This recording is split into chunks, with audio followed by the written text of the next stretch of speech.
ప్రభునామనకు ఘనత కలుగును గాక. యెహెజ్కేలు గ్రంథము 18వ అధ్యాయం 20వ వాక్యం చదువుకుంటున్నాము. పాపం చేయువాడే మరణం నందును, తండ్రి యొక్క దోష శిక్షను కుమారుడు మోయటం లేదని కుమారుని దోష శిక్షను తండ్రి మోయడు. కాబట్టి ప్రియమైనటువంటి దేవునిలారా, ఇక్కడ పాపం చేయువాడే మరణముందును అని దేవుడు ఖచ్చితంగా ప్రవక్త ద్వారా ఇశ్రాయేలు ప్రజలకు లేదా మనకందరికీ తెలియపరుస్తున్నట్టుగా మనం చూస్తున్నాం.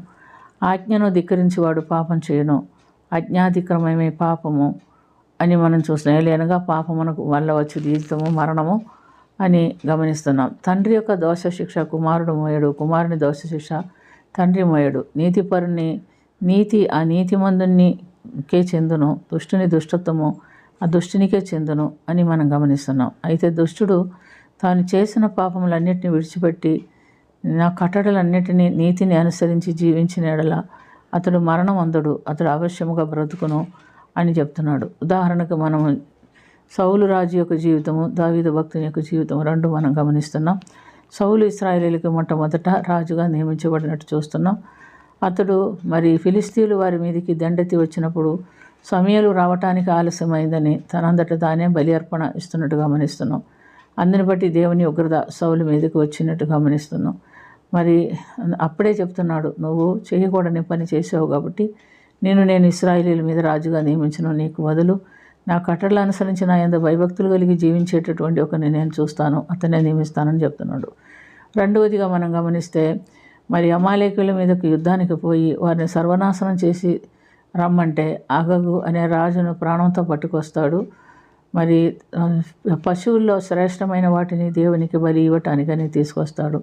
ఈ రెండు దేవునికి వ్యతిరేకమైన కార్యములు చేస్తున్నట్టుగా మనం చూస్తున్నాం. అయితే ప్రభు అంటున్నాడు, మరి నీవు ఈ విధంగా చేసినందున నాకేమాత్రమో సంతోషము కలగదు. తిరుగుబాటు చేయుట, సోదె చేపటి అనే పాపంతో సమానము.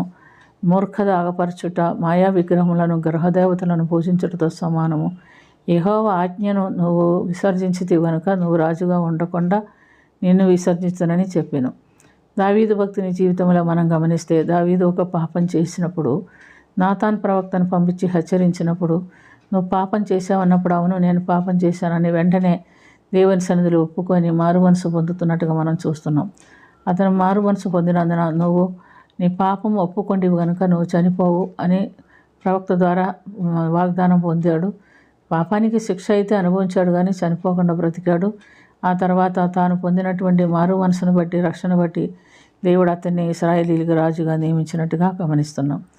మనము కూడా ఈ లోకంలో ఎంతటి పాపులమైనా ప్రభు సన్నిధికి వచ్చి ప్రభువా నేను పాపినని ఒప్పుకుంటే మన పాపాలు ఒప్పుకొని విడిచిపెట్టి యేసు రక్తంలో కడగబడి మారు మనసు పొందితే దేవుని రాజ్యంలో ప్రవేశించడానికి దేవుడు మనకు కూడా అధికారం ఇస్తాడు. ఎందుకంటే ప్రభు చెప్పున్నాడు, ఇదిగో నేను తలుపునెద్ద ఉన్నాను, తట్టుచున్నాను, ఎవడైనా నా స్వరం విని తలుపు తీసిన ఎడల నేను లోపలికి వచ్చి అతనితో కూడా నాతో కూడా అతను భోజనం చేస్తాము.